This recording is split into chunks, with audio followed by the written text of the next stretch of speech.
protocols have been totally abandoned. Here I am at the Nima Market Center, where business is booming as usual. But even with the COVID-19 pandemic still in the system, the safety protocols are not being observed. Market women here say that the pandemic no longer exists. I believe God has taken away the virus because of the prayers we've made. Because if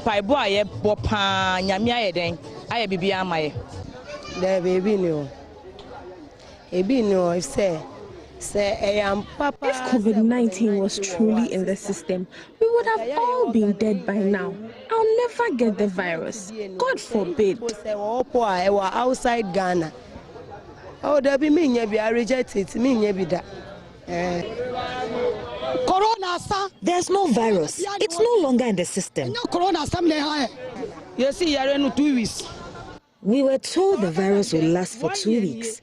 But it's been a year now. We still don't know anyone with the virus. The situation at the Malata Market Center is not any different.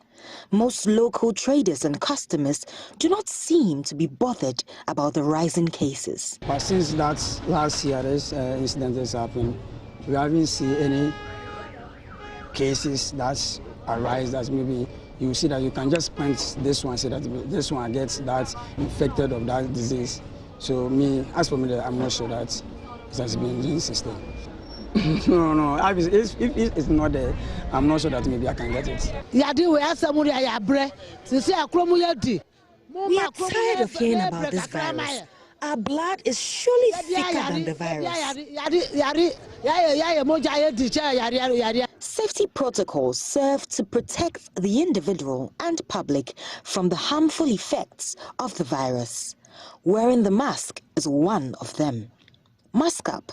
That's the plea of Ghana's health officers who are worried about the rising cases. Judith Awotritando for JoyNews. Certainly a lot of misconceptions there that need to be addressed. While at the malls, measures are rather being strengthened. Mamiesi Thompson has more in this report.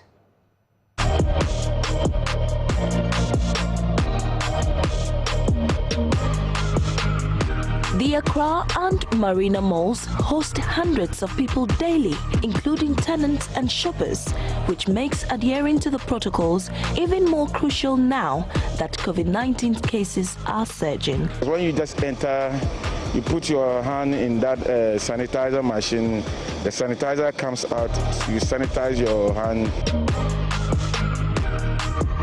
Shoppers are expected to come wearing face masks, given temperature checks, provided with hand sanitizers at the entrances and other strategic spots for shoppers and also for staff.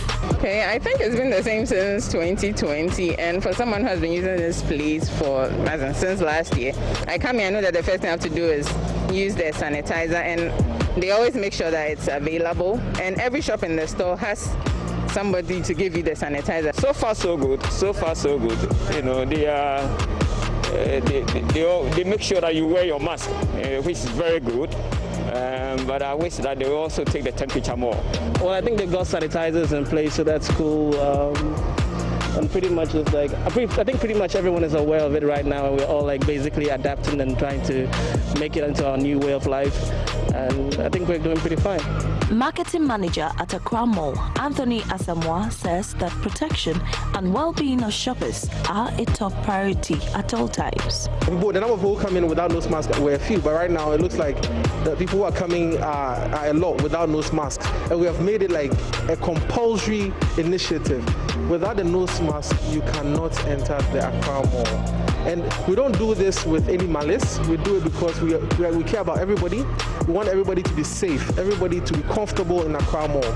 With more than 700 visitors daily, the Marina Mall has also put in place similar measures to prevent spread. Operations Manager Collins Mensah spoke to JoyNews. Ghanaians are sometimes stubborn. We ask them to wear their face masks. them, what they'll tell you is, I find it difficult to breathe when I'm wearing the face mask, or maybe I feel so uncomfortable wearing the face mask. But you are not doing that is for yourself, to protect yourself only, but to protect everyone that is around you. So we are always ensuring that whoever enters the mall wears the face mask. Their shoppers and tenants indicated their adherence to the protocols. So I noticed at the entrance we had to take our temperature, and then they sprinkled some hand sanitizers on our palms. So I think everything is very efficient and we feel safe. When I came, I washed my hand. They took my temperature. Wear your mask. It's the same everywhere. For JoyNews, Mamiesi Nyamiche Thompson.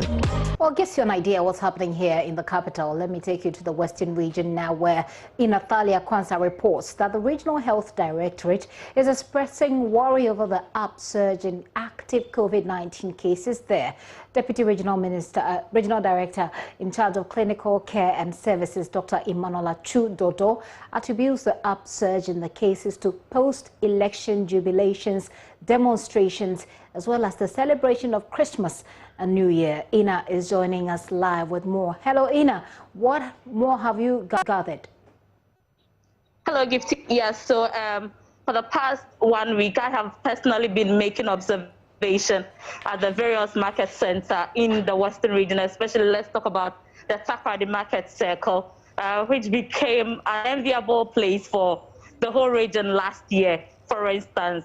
When you get there, you are supposed to see that there is a 2-meter social distance being observed by the market women. But when I went there, throughout this 1 week, my observation has been that these market women who were sent to the Jubilee Park are all back. There is no social distancing. And then the wearing of face masks, about 99% of these market women are not wearing it. For instance, again, Gifty, when you are getting to any entrance of the market, there used to be water, soap, and for people to wash their hands before they enter. There used to be a security guard in the SPMA checking people's temperature who goes in and out of the market circle. All these things are not being observed again. And then also, Gifty, some shops in the Western region in 2020, for instance, if you go there, you would be asked to compulsory wear a face mask and then wash your hands or use a sanitizer. But all these things have been ignored right from getting into the election, the heat of the election through to Christmas. All these things were not observed. So these are some of the observations I have made here in the Western region. We've been to town here in Accra, to marketplaces, and asked traders what they thought about coronavirus. In fact, some of them think that the coronavirus is over. Some of them say coronavirus was actually supposed to last for 2 weeks. Have you had the chance to engage these traders or who comes to the market, and what are their conceptions about coronavirus?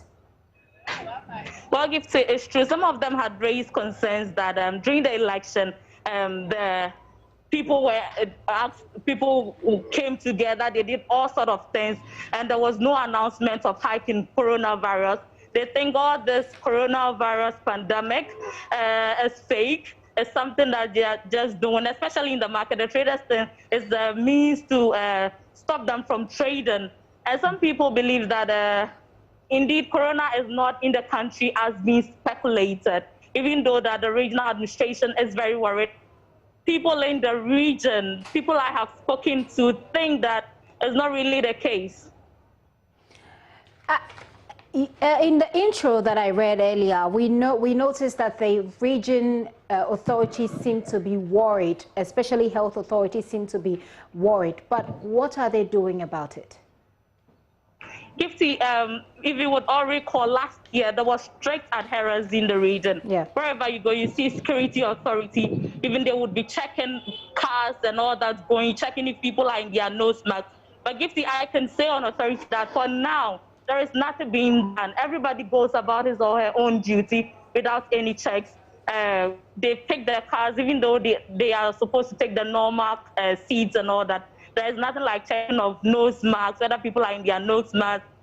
Like, there is nothing. Even with the marketplace, there used to be security people checking the traders and those coming in and out. But now it seems authorities are relaxed, and then everyone is doing what he or she wants to do. in terms of COVID-19 protocol being observed here.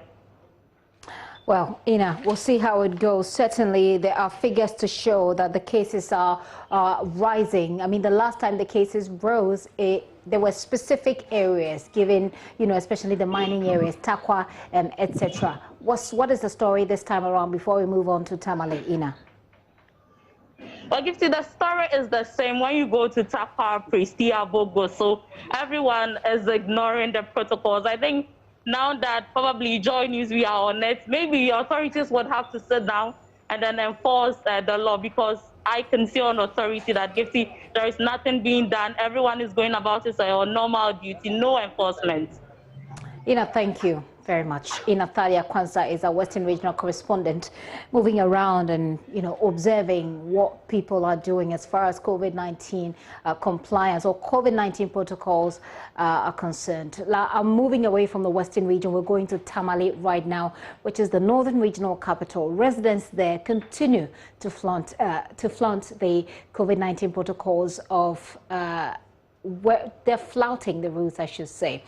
We're joined by regional correspondent Martina Bugri. Martina, what can you report on your side? From the Northern Region capital, I would say that most people are actually not adhering to the protocols. Now you go through the town and people take it as it's a normal day, nothing new is happening. You go into the market, like Ina said, they are choked. Not much was really done in terms of spacing in the Tamale market, and they continue to mass up in these markets. The buckets that were provided with water, we don't see that anymore. No soap, nothing to show that there's actually coronavirus, not talk of an increase. And so when you speak to people in the Northern region, they hold the notion that it is a way for government to extort money, because if they claim there is coronavirus, why did they not hear of coronavirus when the political elections were going on, when the festive seasons were going on?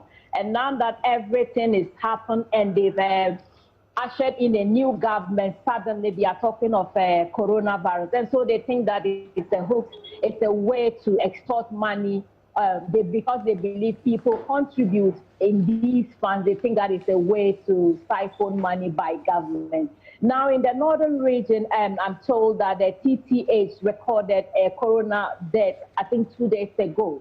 But even with that, people still think that it is not true. If you come into the Northern region, except the banks and some institutions, which mandatory, you must wear a mask before you enter any other place, people go in and out as if there is nothing at stake. Let's take a look at what authorities are doing. And I remember when coronavirus started that there was a massive focus on, on the side of authorities on getting people to comply.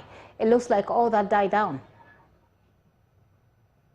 Exactly so. I mean, once the political heat started, people relaxed and then everything was thrown overboard.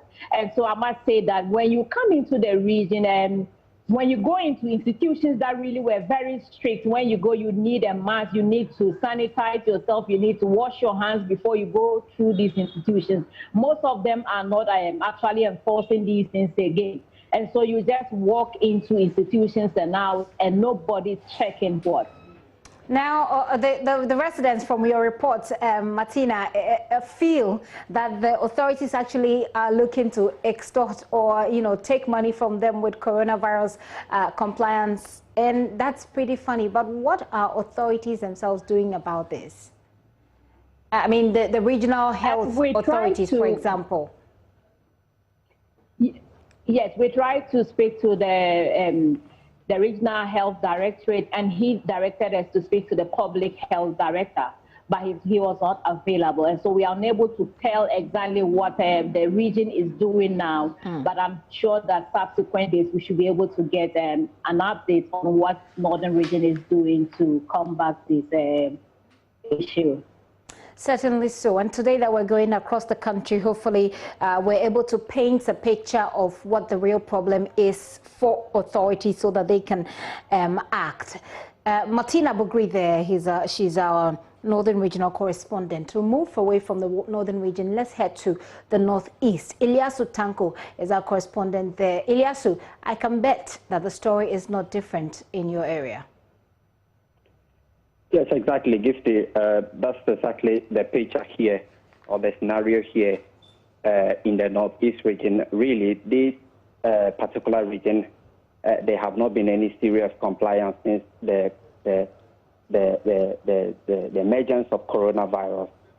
It was last year when when we had a peak in the country that the president came out with a directive. It was then that the overlord of the area himself, came out to make a public announcement supporting the protocols, the compliance of the protocols as announced by the president. It was at that time that when you visit hospitals and other public institutions, you realize you found you'll find people wearing masks, and you'll find Veronica buckets stationed there where people will be washing their hands. But as I talk to you now, it's very difficult seeing these signs. And so, and Wale, for instance, where I am, you go into the public institution, you will not see the Veronica bucket station anymore, and people barely wear nose masks. Only a few that are going into maybe public institutions like banks they are compelled to wear the nose mask. But I can see that the compliance has been very, very low in the region here. Ilya, so that's one thing though that I, from my coverage of the northern part of Ghana, noticed that when it gets to January, in the Harmattan season, you find people actually wearing masks. I mean, how do we compare that to what is happening right now? And they were wearing the masks because of the weather, the dryness in the weather back then. Does it mean that people are not even wearing those masks that they used to wear? Yes, I can see people wearing nose masks. Only a few, like I said. You see sometimes in a public vehicle, you see only a handful of people having their nose masks on. Largely, people don't wear nose masks. It's quite different because of the perception people have created about this particular virus. You remember when the first case was recorded here, the family member rejected, and there were confrontation between the family members and hospital authorities. Yeah. And because of the way the authorities handled the matter, people really think that this particular coronavirus story that they are hearing is a myth. And so it's very difficult for them to take this particular virus serious and follow the safety protocols here. I asked Martina whether or not authorities are doing anything. She says it's been difficult for her to come through or to get through to the regional health directorate, for example. Is there any success in that front on your side? Well, this morning I was interacting with the public relations officer of the Ghana Health Service, and I asked him what measures they are putting in place, and he told me that they are still gathering reports, and so for now nothing is happening. That's what he told me, and I asked him whether they have new samples that they are testing, and from which communities, how many people, and all that, and he told me that he will not be able to give me that particular details. And only said that for now they are waiting for the report to come out before they will announce what they will do subsequently. Ilyasu, thank you very much. Ilyasu Tanko there giving us a picture of what's happening in Northeast region, not very different from here in Accra, from the Western region, from the Northern region, which we have been. Let's take a look at what's happening in the Volta region. Ivy Setsoji is a woman there for us on that particular story. Ivy, what can you report?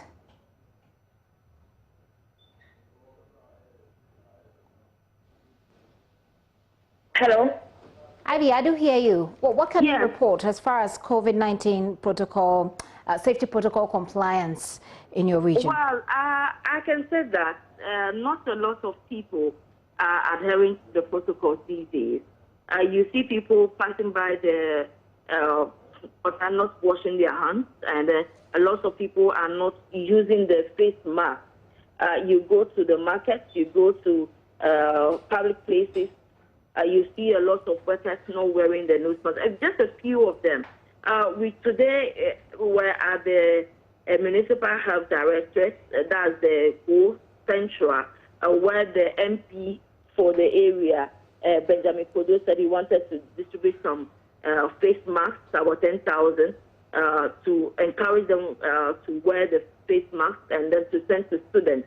And then we realized that when we were walking around, we saw a lot of people not wearing face masks. Those in the taxis, public transport are not wearing face masks. Even at workplaces too, a lot of people are not adhering to these protocols. You only see a few people doing that. And the health directors understand they are doing their best to make sure that this COVID-19 is under control.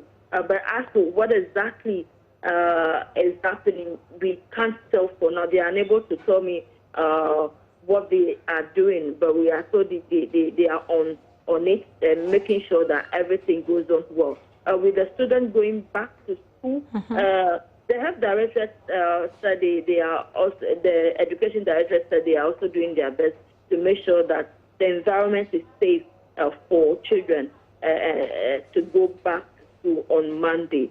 But wearing of face masks and then washing of hands and all that, people are not adhering to the protocols. They are not doing it. Just a few people are doing that. And regarding the people, I mean, I don't know if you've had such interactions with them here in Accra. They say they give us all kinds of reasons, including the misconceptions that they have that there is coronavirus is no longer there, and the fact that they think it was supposed to be for 2 weeks and 2 weeks are over. What do people say in the region as the reasons why they are refusing to wear the masks? Yeah, similar. Yeah, some people think that the coronavirus is over because they don't hear a lot about it these days. The updates on TV from the health directors from Accra and all that are not done these days regularly. So they think that the disease is over. It's no more there. So they are going about their normal duties without adhering to the protocols because they believe that, okay, this thing is over. Okay, some few people who still believe that it's still there try their best to adhere to the protocols, but these people are very few. When you go to offices, as I said earlier, a few people are in their face masks and are even washing their hands before they enter their offices. And it's becoming worrying and it's risky, especially as students and children are going back to school on Monday. Well, as we said, today we're putting the focus on coronavirus, and as we've gone across the country, including the Volta region from where Ivy Setsoji, our correspondent, reports, we'll hopefully hear the new measures by the Ghana Health Service. But back here in Accra, my colleague Maxwell Agbagba was also on a different parts of the capital and reports that very few people are wearing the masks there as well as required by law to minimize the spread of the virus. Take a look at what he put together. I'm much more concerned, and I think that people are becoming less concerned and worried about the COVID again, and that's a big problem. I mean, I don't know why people are beginning to become less afraid or less worried about COVID. So I don't know. I'm still trying to figure it out. The scare or the concern about it at the beginning. And then now, it's like people are no more worried about it. People don't care about it at all. I think, first of all, I think the government activities to actually inform people, educate people, and enforce it. First of all, when it started, they actually said that the police should be the ones enforcing the wearing of nose masks. Now they don't also care. They don't wear it first of all, and they don't also even care. And then I think people are also become tired, or people have become fed up, since they are not seeing any negative repercussions of it. So they are they don't even care again. One thing about me, consider COVID-19. When I wear the mask, I can't even breathe well. Even though I have it in my back, I can show you. But when I use it, I can't breathe. Say, That be the problem. So even though I'm afraid to the virus, but when I wear the mask, I can't breathe. That's my problem. So even there. Doctors have recommended that we wear the mask. Okay, but that's difficult for you. Because when I wear it, I can't breathe well. That's my problem. Even though I'm afraid, so I advise the youth to try to wear the mask so that the system will be working for us. Maybe as for me, I'm not breathing well. Maybe I think they too are not breathing well. That's why they're difficult to wear. Because they think the coronavirus doesn't exist anymore and they haven't seen any patients yet and all those things. That's why they think it doesn't exist at all because it hasn't affected them yet and they keep saying it's something the government just brought up just to take money and all those things. That's it. But I don't think they're afraid of it at all either. Yeah, because I was checking some stuff and he wasn't able to hear me, so I took it up to talk to him about everything before coming, and I took it up and put it back on. People don't want to spend their 1 cedi on face masks, but so if people are donating face masks for them, they'll be glad to take it and put it on. Well, what is your own story? What can you share with us? The number is 0540109009. That's a WhatsApp number. Let me get on the line now with Dr. Patrick Kumawaj, who is the Director General of the Ghana Health Service, joining us right now so we can understand. Perhaps there is a plan. Hello, Doc. Thank you very much. Good afternoon. Good afternoon. I hope that you're having a very good new year, because I did wish you one. Well, as you can see, it's not, well, I think it's still a good year. Okay, very well. It could be worse, but it's a good year. And thanks for your wishes. I'm sure maybe your wishes has made it. Let's see how it goes. But look at this very worrying situation. We've been practically across the country, not all 16 regions, but we've told you the story here in Accra. We've been to the Western region. We've been to the Northern region. We've been to the Northeast region. We've been to the Volta region. The story is the same. People are simply not wearing the masks. And some of them are saying because we're not getting the updates from the Ghana Health Service anymore. Have you seen this? How worried are you? Well, I saw a bit of it, and sorry for joining in late. Yes, I think we have been worried since around about October, when we saw a dip in the use of the mask in particular, from about 44% to under 10%. And we have since been alerting people. But of course, the numbers went down. There are reached about 6 or so regions that had not reported any cases for a long time. And so obviously, the risk perception goes down and people start applying the protocols. And just as even corporate bodies providing hand washing and sanitizers were also going down.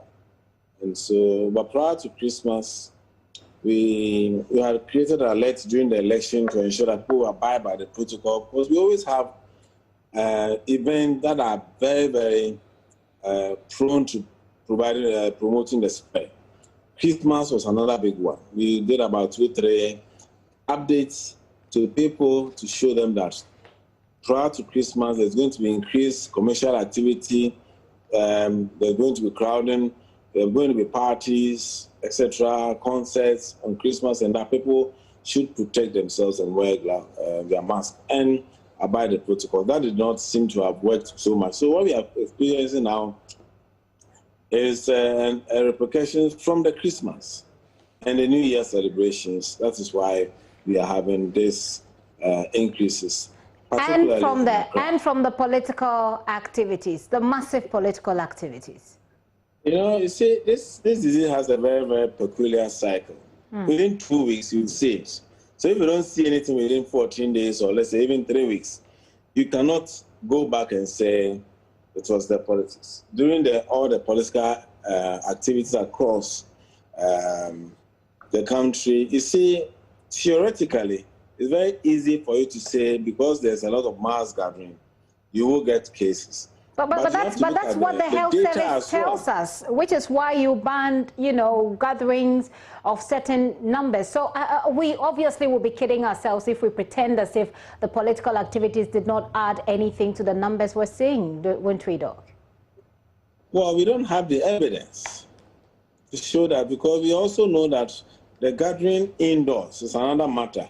There's a more riskier component compared to an open door. We, of course, were worried about the political activities, but that did not seem to have shown any rise in cases. It was flat across the period. Very well. That might be a bit difficult for people to believe, but let's not belabor the particular point. No. Let's see. In science, it's not about what you think. It's what really happened. And we learned. Before, when we started the program, we thought that the markets and lorry parks were risky places. When we did our periodic risk assessment in Trotros, we realized that, yes, in theory there's gathering, but transmission is lower. And so it's really not a risk. And that's exactly why you're trying to get people to understand that did not. But you see, you can see Christmas and New Year, and you see what we are seeing. If you saw something like that, or if you saw something after the election, or the registration of electoral votes, we won't say so. These are all learnings. This is a new virus that we are all learning from. I actually wanted to shift the conversation so we look at how we can deal. Yeah, how we can deal with the numbers we're seeing that is gradually crawling up. The doctors have warned that the hospitals are beginning to fill up. What updates do you have in that regard in terms of the numbers we're seeing? Is it filling up in the hospitals as we're being told? Okay. I'll start with the positive. We started seeing a gradual increase from the 2nd of January to the 4th and now up to now. But what we've seen that we are now moved from an average of about 100 reported a day all the way to about 180. But in the last 3-4 days, we have stagnated around that same 180, 190. Okay? So we are not seeing that exponential growth that one would expect if you are getting a wave. We hope that if it persists, we should start seeing a decline. Of course, they also improve that we need to start protecting ourselves. We have to wear our mask and make sure that we don't transmit from one to another. So in the last 4 days, 3-4 days, we've seen that the numbers have stabilized, even though we started moving from 120, 140, and going up. So that's where, as far as the positives are concerned. Okay. In terms of our case load, and mind you, about if we have, let's say, 190 cases, close to about 140, 130 of them are all in Greater Accra. Now, in terms of the numbers who are sick, it's always a reflection of the number of people who are positive. And so once you start seeing an increasing number of positives, you start seeing the number of cases going to the hospital who are going to fall sick increasing. We've seen a gradual increase as well of the number of cases that are coming in there. As for yesterday, our assessment, we were about 60% of our beds are full. We've not gotten to that level for many, many months. And so that's a bit worrying. But we hope that now that the positive are stabilizing, we should expect the number of cases in our hospital gradually decline. The good news is that the Ghana Infectious Disease Center is working full now, and so that expands our capacity and the number of beds that are available for service delivery, should there be any further increases in numbers. Okay. One thing characteristic about this current strength is that it is mainly in the middle and the upper class. That is where we are seeing the numbers coming. Okay. Mainly in the middle and upper class. And so that's also very clear about the type of things that took place in the holiday.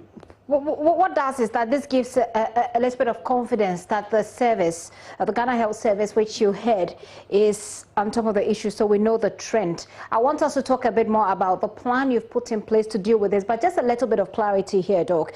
You say that 60% of our beds are full. I just want to understand the population we're dealing with now when we talk about 60%. Are we looking at the designated centers that deal with COVID-19 issues? Yes. So Designated centers like the Ghana East, the Military Hospital, the Ridge Hospital, Kolebu, Tema General Hospital, Nahu, and these are the core ones that we are looking at. That's where all critical cases, severe cases are referred to, and that's what I'm talking about. Okay, so Ga East, Ridge, Kolebu, Tema General Hospital, Nyaho. I think I missed one.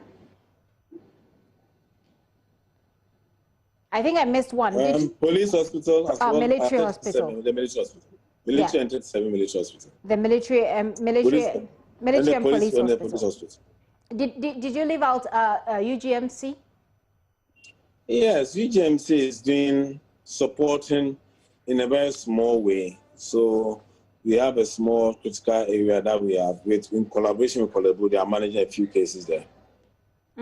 Does it mean that UGMC is not operating or functioning at full capacity as far as COVID-19 cases? UGMC is not doing what it used to do earlier as far as COVID management is concerned, but there are other facilities that can also manage appropriately so that they can also do the construction that is taking place there. But when we use them there. So we still have few people there, but it's not the main center now. The main center is the Guides, which has almost 200 bed capacity. And that's because of the construction works going on there? That may be other things, but you see, you also have specialized centers like East and Ridge Hospital that are also currently doing that. But when there's a surge, obviously, all facilities will have to take part in the response. Very well understood. So I'm coming back to the problem you've highlighted to us now. We know that from an average of 100 days, 100 active cases recorded in a day, we're looking, 100 to 180 a day. For the past 3 to 4 days, we have stagnated, which you say is a good news. But the bad news is that out of these health facilities that you've mentioned, 60% of the beds are full. What is the plan? What is the Ghana Health Service plan to deal with the rising cases that we're beginning to see? So now they are using the Infectious Disease Center, which has it's a 100-bed facility, 5 ICUs and 16 high dependency units as well. And so that is also another expansion that will give us more room for cases to be managed. We have also recruited additional staffing to make sure that we are able to respond appropriately. And like I said, we have not reached a peak that we need to start opening up new centers, but I think our centers now currently should be able to cope, especially now that the 60% I'm talking about does not include the Infectious Disease Center, which has been opened now. Okay. So, but we are also ensuring that we do contact tracing and isolation. But what we want to do is to control the spread so that people are isolated quickly before they spread to somebody else. We also are supporting the private labs. We were not getting all the information early, so we are putting people there to assist them to document the positives early for us to be able to respond. And so those are some of the things that we are doing. We are also putting some of them at the treatment center. What is happening is that people go to the lab and then they walk to the treatment centers. And so we are also doing people there, surveillance people there, so that we can start contact tracing, take their contact list and do contact tracing. These are all what is happening. Greater Accra is going to start a massive campaign in all their districts to ensure that we ramp up the education for people. And of course, we engage in the media as well to also get the message out there that the virus is still out there and that people should respect the protocols. I think that's one of the biggest problems, or one of the biggest things that we've sort of thrown to the wind, because when we engaged people today here in Accra, there is this general misconception that coronavirus has gone away, and they say it with so much conviction. There is a general misconception that it was supposed to last for 2 weeks. And I don't know if it has anything to do with the lockdown, but people seem to have had a lot of 2 weeks, and people seem to have, people feel that once your ministry and the information ministry stopped the consistent updates, that we were out of the woods. I want to find out, are we bringing back that weekly engagement anytime soon? Well, I do hope so. Remember, in the last 3 weeks, we had about 2 such press briefings. And we intend to continue doing the press briefing. We also hope that the media will also be taking the update from the website and also making sure people get to know about it. The risk perception is that as long as people don't see people sick, we had a decline, a significant decline, and then so the risk is gone, and people were saying, oh, the disease is gone. We go to outside Accra, go to Kumasi, and they say, oh, the disease is in Accra. It's not in Kumasi, it's not in Bolga. And so it's that risk perception that has gone down that's making people more relaxed on the protection that they have for themselves. But the essence is also not to put fear into people, or also educate people that it's important that you protect yourself and protect your loved ones. And I think if people get that idea, they will actually sit up and then support the work that we're doing. And so we'll continue with the education, and thank Joy and others for also bringing out the education. And so we believe that we'll be able to so it's not clear to me whether or not you are bringing back the weekly media engagements that sort of sensitize people about coronavirus. No, we are going to intensify our media engagement. Okay, how soon are we expected to see this, sir? I'm sure if you don't see this one next week, you hear one. From next week. What about engaging the NCCA? I mean, the last time we had this conversation, they were one of the groups that were left out, but also apparently a very essential group of people because they connected with the people on the ground very well. I can't speak to the details of that, but I know that one of our core partners is NCCA, who are also given resources to also do, maybe you don't see them, but they do more community work. But the NCC is part of the group that has been working on the information wing aspect of it. And so I believe they are also equipped to do their work. We look forward to hearing from you on that one and for the media engagement. But quick one, though, the vaccination or the entrance of the vaccine. We've been waiting for quite some time. What is the latest update, sir? Well, I believe the president gave some timelines, and that's exactly what we are working on. It's about engaging, getting a safe, effective, and reliable vaccine that we can store and distribute. And then once that is registered, I'm sure, based on the present timelines, we should be able to meet the deadline, the timeline the president has given us. And a lot of work is ongoing to ensure that we get the vaccines. We already are part of the COVAX group that has applied for some allocation. We will get there. I'm sure we'll be doing additional ones that will be taken from probably the state will be buying directly and distribute to the right people and the people at most risk in that order. Doc, thank you very much for your time this afternoon. You're welcome. That's Dr. Patrick Kumawaj, who is the Director General of the Ghana Health Service. Very detailed information is given us as far as our performance, on COVID-19 is. He said that earlier we started seeing a surge on the 2nd of January, and that we're now doing about 100 to 180 active cases a day. 100 and 180 active cases are recorded a day. But he said the past 3 to 4 days we seem to have stabilized, which is a good thing. But if you look at the trend, he says it is concentrated here in Accra, and 60% of our beds, hospital beds, are full as we speak. Well, I tell you what's worse. In Germany, there is a lockdown, and authorities are even looking at strengthening that lockdown even further. It's not getting any easier, and thousands of people keep dying over there. We'll talk to you there. We take you there right after this.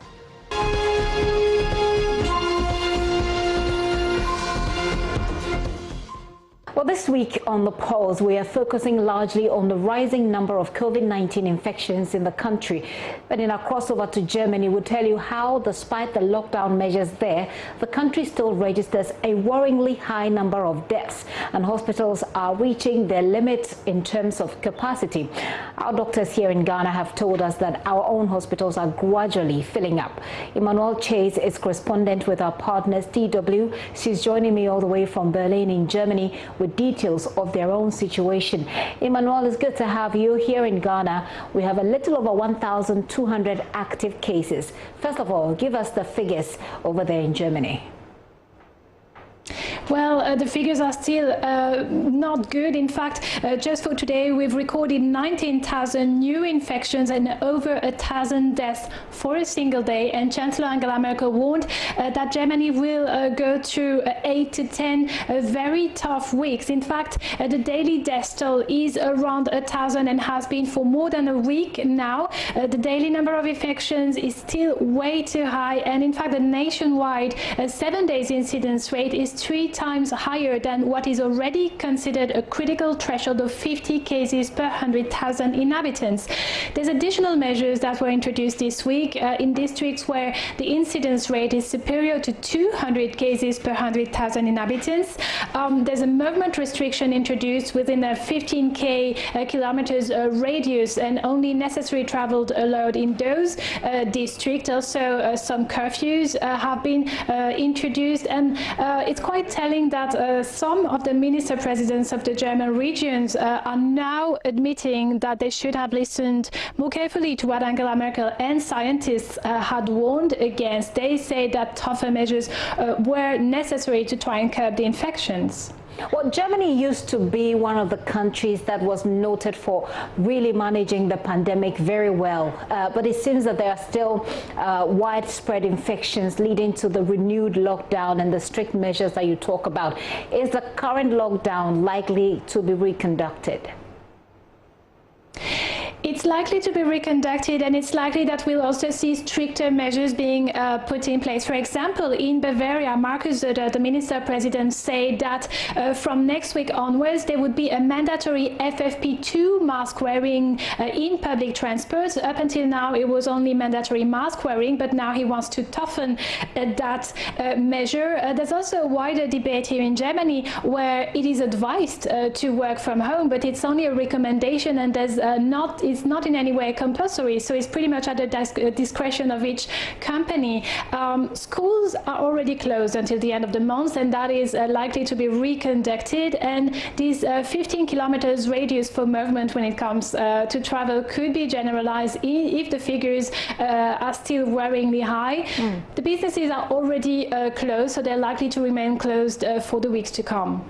That's a very hard one for residents, given that we've had to live with this virus since last year. Now, how will the tougher measures look like, apart from what you have already described, with schools that may be closed again, with the radius that you described? Are there any additional measures we're looking at here?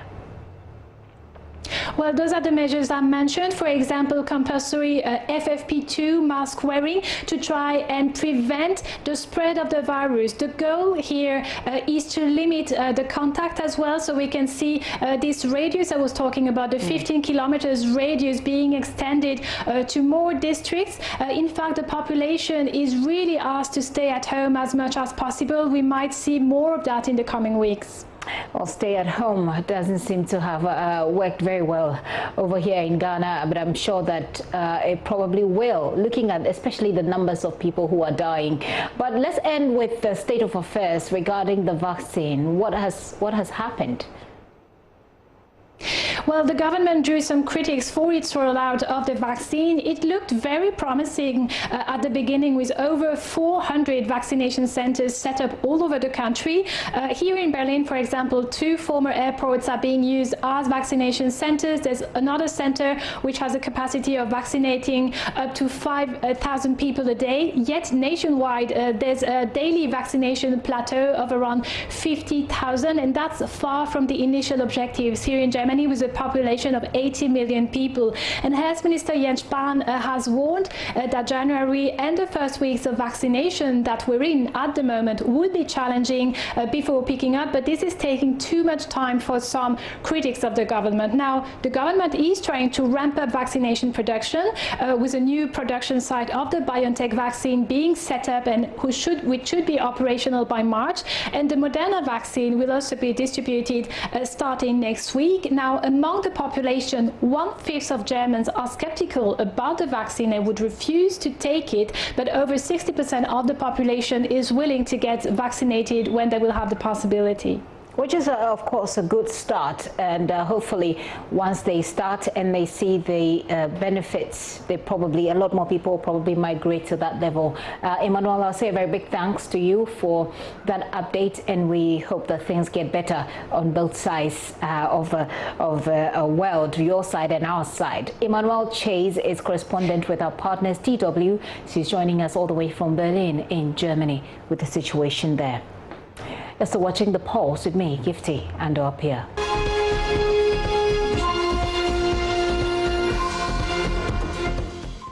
Now, let's talk about education. The Basic Certificate Education Examination for junior high schools and the West Africa Senior Secondary Certificate Examination for senior high schools have been scrapped in a new curriculum being introduced starting next week. The curriculum, titled English Language Common Core Program, is organized on a grading system right from kindergarten through senior high school. The details are in a document that we've chanced upon. I'll take you through the highlights of that document that we've chanced upon, like I said. Now, in this document that we've seen, kindergarten, primary school, junior high school, and SHS shall all be described as basic school. Now, JHS 1, 2, 3, and SHS 1 are referred to as BS7, BS8, BS9, and BS10, with BS10 being SHS 1, respectively. That is, SHS 1 is now BS10 and part of basic education. I hope that's clear enough. The next point that you need to understand in this is that all students in JHS 1 to SHS 1 will be running a common core program called CCP, which comprises of 9 subjects, namely mathematics, languages, science, RME, which they say is a standalone subject, physical and health education, not examinable, career technology, social studies, computing, and creative art and design. Let me tell you about the next point as far as this curriculum is concerned. Now, a new examination called National Standard Assessment Test, NSAT, shall be conducted at primary 2, primary 4, and then primary 6. And the next one, which then takes you away from the basic school, will be in JHS 2, the current JHS 2. This will then determine how you do going forward.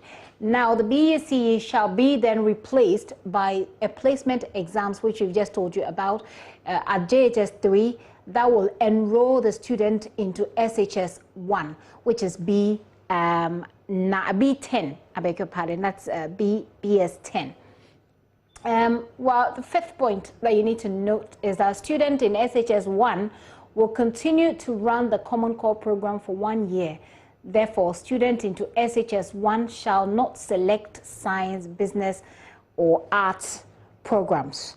The next point is that at the end of SHS 1, students will write a Common Core exam that will then take them into SHS 2. So if the SHS 1 is the end of the basic education, they actually start SHS in this regard at SHS 2. And it's a bit complex and a bit technical, but I hope it's understandable at this level. We'll get some more explanation with Kofi Asari as we go along. But take a look at the point 7, or the 7th point. At SHS 2, which is essentially the beginning of your movement, or a student movement from basic school, students will now have to select either a career-related program, which includes vocational and technical programs, or a high school diploma program such as science, business, or arts. So at the current SHS 2, is when students get to choose what they want to study, which is what we do right now at SHS1. Let's move to the next point. Now, what it means exactly is the point that I made earlier, is that the elective subjects start in SHS2, which is now the beginning of a step further from basic school. WASI will be replaced by a university entrance exams as SHS3. Right? So WASI will be replaced by a university entrance exam as SHS3. So after you've done SHS2 and chosen your courses, when you get to SHS3, you do an entrance exam that takes you straight into the university. That's if that's where you want to go. Now, point number 10. Student after successful completion of SHS3 will then be rewarded with a diploma certificate instead of the WASI certificate. So you end up with a diploma after which you write the entrance exam for your university. Now, it's just a few comments that are put on the back of this document, which of course we have confirmed with the former NACA team. The education system will be more, according to this new curriculum, the education system will be more of research and community engagement and project-based, with fewer, theory, if you like, or theoretical content. And then the point number 2 is that the computer literacy is one of the major focuses of this program, as all educational stakeholders must be in a good position to provide adequate IT facilities for students. And the third point is that science at the basic level comprises physical and applied science, which involves more of demonstrative features, and it is sectioned into the following. That's diversity of matter, cycle, system, forces and energy, human and environment. The final comment is that it is necessary for all educational heads to recruit more skilled and qualified science persons to run the programs, as fewer concepts in the SHS syllables have been pushed down to prepare students for their selective courses in SHS2. Joining us for more of this is Acting Executive Secretary for the National Council for Curriculum, John Annan. Also joining us is Assessment Executive Director of Africa Education Watch, Executive Director of Africa Education Watch, I should say, Kofi Asare. Kofi Asare, you're welcome to the show. Hello, thank gentlemen. you, and good afternoon to your cherished audience. Very well, thank you. Thank you very much. Maybe I should just start with you, Kofi, on your thoughts of this. This is a document, obviously, you have seen. Yeah, I have. It contains a tall list of reform issues that have virtually kick-started, and also those that are progressing. It's quite an ambitious target set out. There's a virtual overhaul of the entire pre-tertiary educational system, from the issues relating to curriculum, to issues relating to pedagogy, to issues relating to the duration, even the duration of terms, conversion of terms to semester at the junior high school and all that. And so it's quite a comprehensive reform agenda, which is all meant to improve on our experience. Obviously, the reforms are very much welcome, as they are very relevant. Okay, let me bring in Mr. Annan, who is the Acting Executive Secretary for the NACA. Now, Mr. Annan, thank you for your time. Most of us saw this on social media, and some people even doubted it until we confirmed with you. Why so? Shouldn't there have been an official sort of announcement on these? Hello, Mr. Annan. Okay, Mr. Annan, it looks like you have to unmute for me.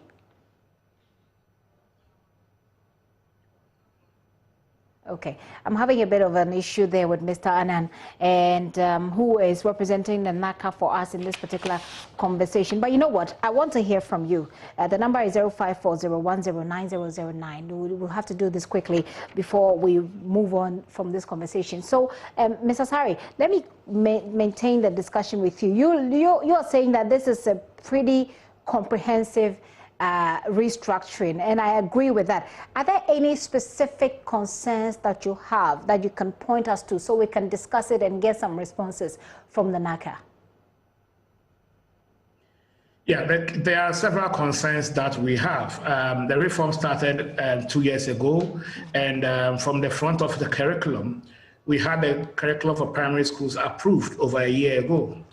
We are entering the second academic year of the introduction of the new primary school curriculum. And there is no indication yet that textbooks are going to be ready prior to the commencement of the new academic year. We all reckon the fact that our schools are having to be very, very innovative in adapting to the fact that they are now reopening from 10 months of school closure. They need to do catch up and all that.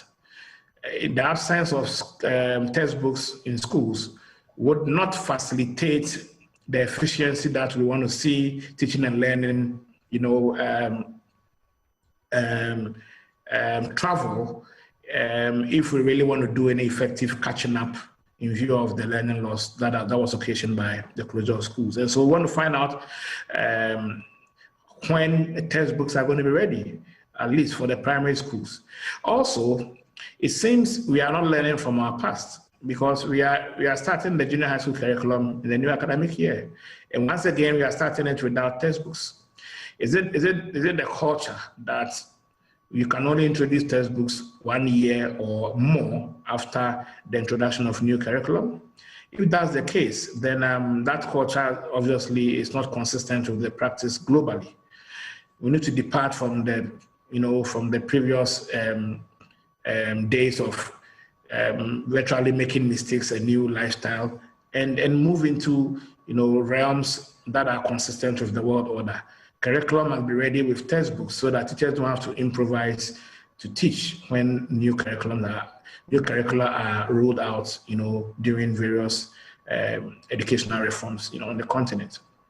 Some answers from Mr. Annan. Mr. Annan is now joining us via phone because we had an issue with the Zoom. Mr. Annan, thank you, and welcome to the conversation once again. So my first question, by the way, was why there wasn't an official announcement of these changes. Rather, it looks like the information was spread across social media.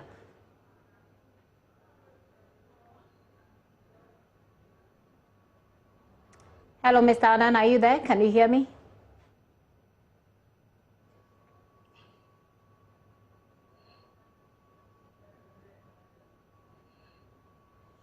Ms. Annan, I believe you hear me. Can we have an answer to the previous question, which is why this very significant change in our educational curriculum was not officially, if you like, announced, but rather, snippet of it hanging around social media?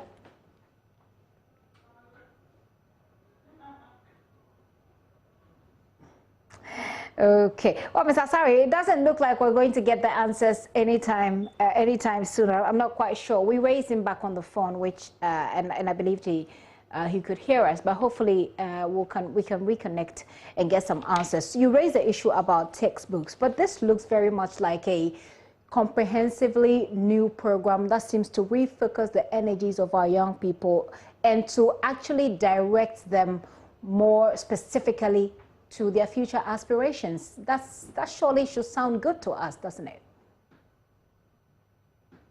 Of course, the intention behind the curriculum review is good. Every curriculum review aims at improving on the previous one, and then okay. Equipping the Kofi, let me just hold you briefly, just so we don't lose Ms. Annan again. Ms. Annan, it's good to have you. Thank you for your time. Good afternoon. Thank you too for having me. Right, I believe you had my first question. If you did, please help us with an answer. Yeah, I think you were asking why social media is announcing new reforms, and we have not announced it. Is that the question? Correct, for the first one. Yeah. Actually, social media is not the mouthpiece of NACA. All the documents that are flying over there were stakeholder engagement, where people were suggesting what needs to be done and other things. So decisions to that extent have not been taken yet. The only decision that we are running now is the introduction of the Common Core Program curriculum that is for JHS1 to SHS1. How the students will be transit from JHS3 to SHS1 has not been done. Decisions have not been taken there. So there is nothing like BEC is going to be cancelled, they're going to be replaced by something. No decision to that extent have been taken. What we have now is that it's grade level implementation. Students going to JHS1 are those who are going to start. And this will take about 3 years before they will reach JHS3 and transit to SHS1. By that time, all discussions and stakeholder engagement might have been done. And then we all know as a nation how the students will transit from JHS3 to SHS1. I also heard something concerning textbooks that have not been Ms. Hannah, let's finish with this particular one. I just want to be clear so that I can help my viewers as well to be clear. So right now, the only decision that has been taken that NACA is aware of is the Common Core Program that we're going to run as a country. That is established. That is established. Okay. And according to the Common Core Program, it comprises of 9 subjects, namely mathematics, languages, science, RME, physical and health education, which is not examinable, career technology, social studies, computing, and creative art and design. Is this correct? The subjects you have mentioned, there are 9 learning areas. With the languages, we have Ghanaian language, which is our L1. Okay. Then we have the English language. Then we have French language and Arabic. So the languages are 4, plus the others that you have. That's why it becomes 9 learning areas. Okay. And there is no subject that plays superiority over others. Like we heard in social media that physical and health education is non-examinable. There's nothing like that.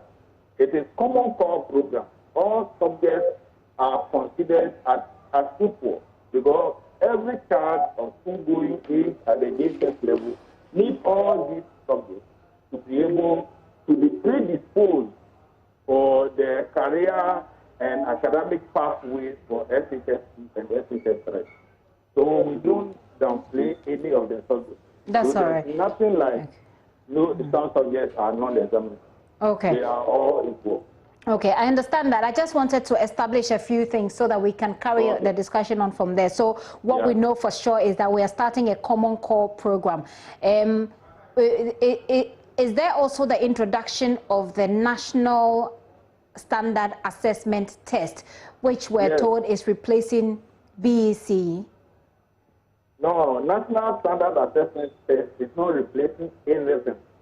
Because if you say they're replacing BEC, primary 2 children are not ready for BEC. Primary 4 children are not. Primary 6 are not. JHS2. And then SHS2. These are the various levels.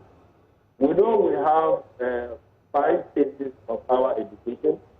That is the kindergarten, the lower primary, upper primary, JHS, and SHS. At the kindergarten level, there is not going to be any serious assessment provision. But at the primary school level, that's where we have primary 2. We want to check how the students are fared in primary 1 and how ready are they for primary 3 to end the second phase of education. Okay. Then in primary 4, they will also be tested at the entry knowledge, skills, experience, and aptitude, so that we use the primary 5 to prepare them, and then primary 6 to see their readiness to enter into junior high or high school level. That's why we have the junior high. And primary 8, the B8, is also to check how ready are they to exit in JHS3 or Basic 9. Okay. These are the statutory examination or assessment models that we have put in place. And this year, we are going to start the inter, basically with primary 4. This is what we are going to do. This year. When exactly this year? 2021. Yeah, I mean, which... at the end of the academic year. Okay. Because a primary 4 child will be determined as he has completed the course when the academic year is ending. So November ending or early December. Okay. With what you have confirmed to me, it looks as if the document that we have right now, I mean, everything in the document you have confirmed. So which part of the decision have we not yet firmed? Oh, I think I've already debunked a lot. Like there's nothing like something replacing BEC. There is nothing like even why we talk about high school diploma. They are all proposals for stakeholder engagement, and no decision has been taken aside. All right. So the high school diploma we've not yet decided on? No. The students are just in JHS1. They are not even read JHS3, let alone get to everything before you decide what type of examination they are going to take when they get to the final year. But that time, the whole Ghana might have decided on how the process will be. So it is not like NACA alone doing that. And all these things, we are just the duty bearers. And our duty bearers will be engaging stakeholders with regard to all this. So even the main curriculum that we have the standard book, it started in 2017, where we have a ministerial advisory committee who took place in July, and they presented their report in October for cabinet to approve before we initiated. And they came out with the suggestion that we should have a 5th level approach to the curriculum development. So we developed the kindergarten, lower primary, and upper primary. And that was what we started the implementation in 2019. And the second phase is supposed to be high school. And we have the junior high school and senior high school. So there was also a technical committee that met. And that technical committee also did some series of presentations and stakeholder engagement. So we arrived at the common core program that is supposed to have a 4-year program from JHS1 to FHS1. And I also heard that they say FHS1 is now part of this. Basic education has been defined to be the minimum level of education you want to give to your children. And that is up to SHS3. So that's now the definition of basic education. Up to SHS3 and not up to SHS1. I said basic education has been redefined to be the minimum level of education you want to give to the children of your country. So every child is supposed to complete SHS3. There's nothing like everything as JHS3 any longer. Okay, Ms. Hanan, I get that. I mean, it's a lot of information that we need to break down so that we don't get lost. Because I myself at the moment was almost getting lost in the details. So which is why we look forward to the Ghana Education Service or the NACA to break this down for us to at least know the ones that have been firmed up already, so we can, educate the public. But I just read a few messages and then I will wrap up with you. Idrisu is asking, he's a teacher. He says, how are teachers going to manage since we don't know about the syllabus? We understand that there was a training going on, which was subsequently put on hold. Give us an update on that. Okay, thank you so much. With the training, we have 4 levels. We have simulation, mainly those who develop the curriculum. After that level, we train master trainers, over 260 of them. Then we deploy them to the regional level to train MMD, that is the municipal, metro, and district training. That was done. The next level, which is the 4th, is the classroom teacher. That is supposed to be done at the district level. What we realize is that children have started home for almost a year now. That last year, March, schools were closed down. And those in primary 6 are those who have been moved to JHS1. So to start the curriculum, we realize now that they are going to run semester, let's use the first half of the semester to at least let them grind themselves in the classroom level. Yeah, just to welcome them, and then little bit of knowledge, skills, and experiences that they have lost at primary this level, let us upgrade them. So the teachers have also been placed in differentiated learning approach. So that is what they are going to do for the first 8 weeks of the first semester. So by the time that they will finish, before the new common core program curriculum itself will be rolled out. So by that time, every classroom teacher, over 100,000 of them, have been trained and equipped with the skills to implement the curriculum with fidelity. Ms. Annan, I really appreciate the explanation you're giving us. It makes a lot of sense, but I think it would have been great if you were perhaps in studio and you know, our teachers can connect and people can understand more of what you're saying. Perhaps we can throw this invitation to you so we can step in. But let me bring in Kofi Asari's thought on this final one. Ms. Asari, you've heard the explanation that is given. Some of the decisions or some of the things being communicated around social media have not been firmed up yet. Let me take your wrap-up thoughts on this particular subject. I'll hold you on for the next conversation, Ms. Asari. Yeah, we are aware. We are aware that decisions relating to the scrapping of BECE, the WASI and all that are quite alien. This is the first time I actually heard all this, you know. And so when I saw them in the serial messages on social media, I was wondering where it came from. We haven't been consulted. We have not been in front of any such discussions, and it would have been surprising. But I was surprised that Mr. Annan was saying that basic education includes secondary education. Let me just give this background. You know, when the Common Core was being introduced, the premise was that the new tertiary education bill, which was then before Parliament, was going to redefine basic to include secondary, so that the minimum academic attainment any Ghanaian should have attained would have been the Common Core. In that case, senior high school 1 would have been part of the free compulsory universal basic education, because senior high school 1, 2, 3 would have been part of basic education. Unfortunately, after the Common Core has been approved, Parliament refused to accept the redefinition of basic to include senior high school. So the education bill, as passed in Parliament in December, did not include the clause that redefined basic. That's a debate that we can. I thank you. I thank you for the clarification that you're giving there. But that looks like a broader conversation that we may have to have. Unfortunately, I've run out of time. You mentioned the textbooks, the lack of textbooks, and Mr. Annan wanted to provide some information on the textbook issue.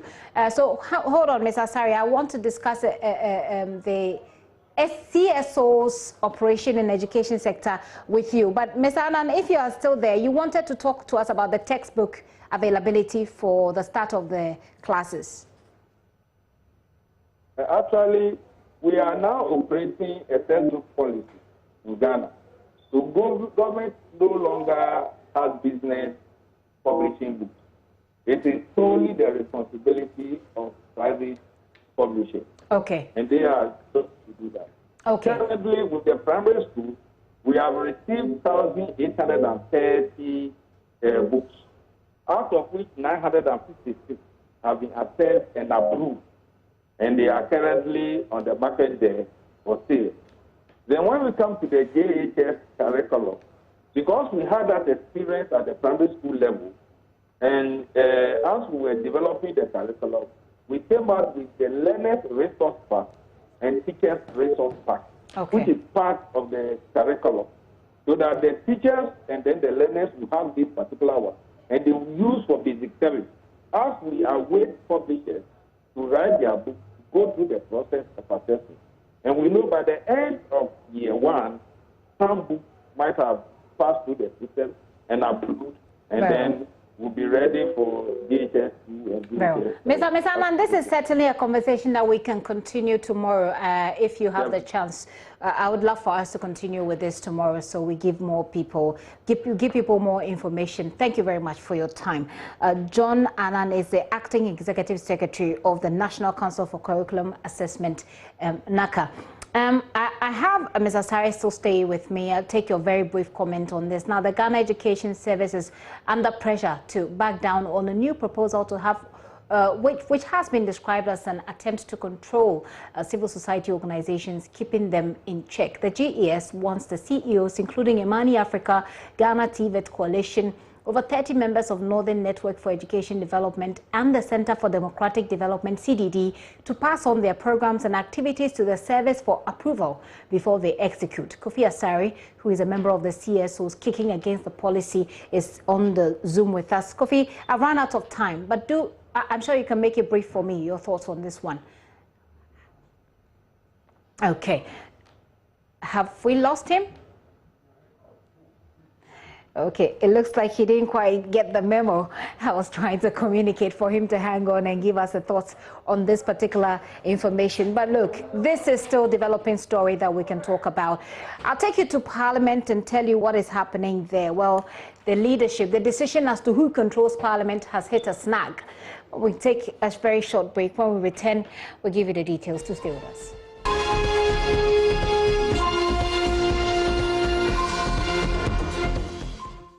And you're back here with me on The Pulse. Can you believe how time flies? Well, President Akufo-Addo is expected to name his first list of ministerial nominees before close of week.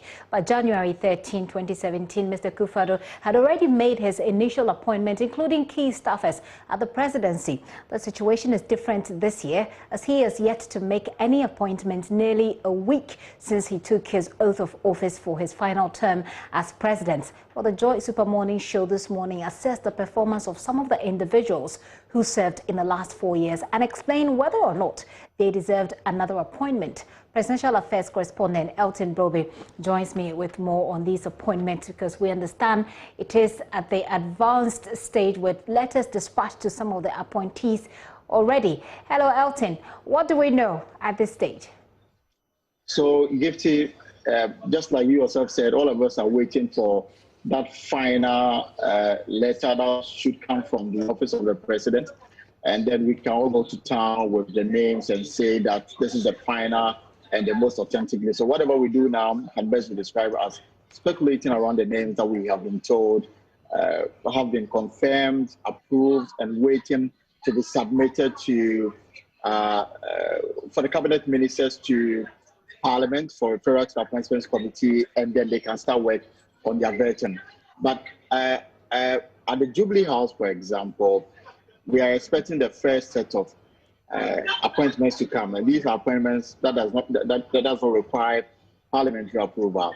So we have the Chief of Staff, 2 deputies, the National Security Advisor, the Director of Research, Director of Communication, his deputy, and 2 other presidential appointments that are required at this very moment. And I'm told that tomorrow the cabinet ministerial appointments will come. So you can start from the presidential secretariat. Am I losing you, Elton? It looks like I'm losing you a bit, but because we've run out of time, Elton, I'm wondering if you have any names to go through with us right now. So for what I've checked and what I've been confirmed, indeed I've spoken to some of these individuals. Some will not go on record, but they told me that they've been contacted by the president himself, and they are now waiting for that announcement to be formalized. For example, we are told that Dr. Matthew Poku-Prempeh, who is the MP for Manchester South, is highly tipped to take over from the newly elected MP for Hawaii constituency in the Volta region as the energy minister, whilst Peter Amewu will move to the railway ministry as substantive minister. Now, if you go further, we have former Deputy Education Minister Dr. Yaodichum. My information, you could be elevated as substantive minister at the Ministry of Education. Member of Parliament for Cree constituency Damboche. My information is that he will be heading the Ministry of Local Government Development from the Regional Reorganization Ministry. Whilst Dr. Owusu Fiye and Koku Ofori-Esiama will retain their portfolios as Minister for Agri and Transport respectively. Some party supporters are also rooting for Deputy Attorney General Godfred, whom I'm told is likely to be named as the next Attorney General of the Republic of Ghana. New entrants, 2 Deputy Chief of Staff, Samuel Bujinapop and Asenso Boache. My information, they will be moving to the Ministry of Lands and Natural Resources and Works and Housing, respectively. What has been made clear is that those who lost their parliamentary seats whilst as sitting ministers, my information is that will not be considered in the second term of the president's administration. Well, we'll wait and see how it goes. Elton, very grateful for the information you've gathered. Elton Bobby is our presidential affairs correspondent, sharing with us the details that he has gathered behind the scenes. But we're waiting on President Akufo-Addo to let us know. But a quick one, though. The second day of meeting by leaders in Parliament to agree on who controls the House ended inconclusively. The leaders are expected to meet again tomorrow to agree on the way forward. Today's meeting actually lasted for less than an hour. And according to the Deputy NDC Whip Ibrahim Ahmed, the refusal of former MP Andrew Zamwako-Esiama to write officially to the Speaker on which side of the House he chooses to do business with is what is stalling the process. Joseph Opoku-Gakpo has details. He'll be joining my colleague Israel Lai later with in our subsequent bulletins to give you details of what is turning out to be a rather interesting development in Parliament. I need to step aside so we can do sports on the pulse.